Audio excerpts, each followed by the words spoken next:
2014 में BSNL था, India की नंबर 1 गवर्नमेंट कंपनी थी ना।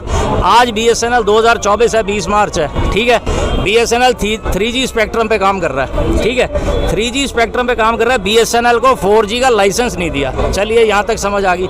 BSNL ने 25 साल के अंदर 80,000 टावर लगाए और लाखों किलोमीटर अंडरग्राउंड केबल बिछा दी। वो किसका पैसा? हमारे टैक्स से गया, ठीक है। अब इन्होंने एक नई पॉलिसी बनाई, नरेंद्र मोदी प्राइम मिनिस्टर बने, उन्होंने मुकेश अंबानी को बुलाया, आमने सामने बात करी कि एक नई कंपनी बनाते हैं। बन गई जियो, बन गई 2014 के बाद ही बनी है ना जियो। उसके बाद उनको कह दिया कि जी हमारा तो एक टावर नहीं है, नेटवर्क कैसे आएगा। उन्होंने कहा भाई सरकार के 80,000 टावर हैं BSNL के, उसको हम रोक लेते हैं, उसको हम बैकवर्ड पे ले आते हैं।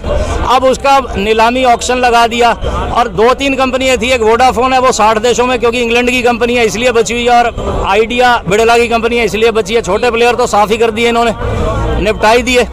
और उसके बाद ये इन्होंने कह दिया कि भाई जो सरकार के 80,000 टावर थे अब वो यूज़ करेगा जियो। अब जियो ने अपना एक भी टावर नहीं कभी किसी जगह लगाया और 80,000 BSNL के टावर वो यूज़ कर रहा है।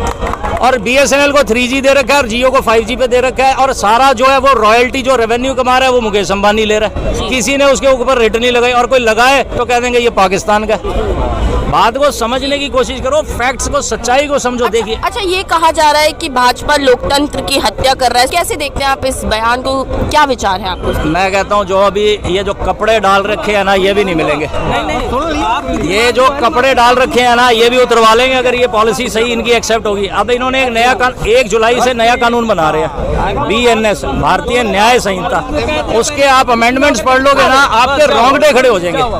आप उस चीज को समझिए, जो BNS 1 जुलाई से भारत में भारतीय न्याय संहिता लग जाएगा। ये जो IPC